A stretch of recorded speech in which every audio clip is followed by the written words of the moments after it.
લોકસભા સામાન્ય ચૂંટણી 2024 અંતર્ગત મહત્તમ મતદારો પોતાના મતાધિકારનો ઉપયોગ કરે તે માટે જિલ્લા ચૂંટણી અધિકારી પ્રવીણ ચૌધરીના માર્ગદર્શન હેઠળ મતદારોને જાગૃત કરવા સ્વીપ અંતર્ગત અનેક કાર્યક્રમ સમગ્ર જિલ્લામાં યોજવામાં આવી રહ્યા છે। જે અન્વયે મતદાન જાગૃતિના ભાગરૂપે જિલ્લા ચૂંટણી અધિકારી તથા મદદનીશ જિલ્લા ચૂંટણી અધિકારીના માર્ગદર્શન હેઠળ ટીવી પટેલ કોલેજ, આરપીટીપી કોલેજ અને બીએનબી પોલિટેકનિક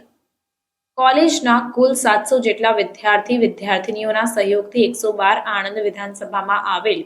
વિદ્યાનગર ખાતે શાસ્ત્રી મેદાનમાં આનંદ વિલ વોટ ફોર શ્યોરનો માનવ સાંકળ રચીને મતદાન જાગૃતિનો અનોખો સંદેશ જિલ્લાના મતદારોને આપવામાં આવ્યો હતો।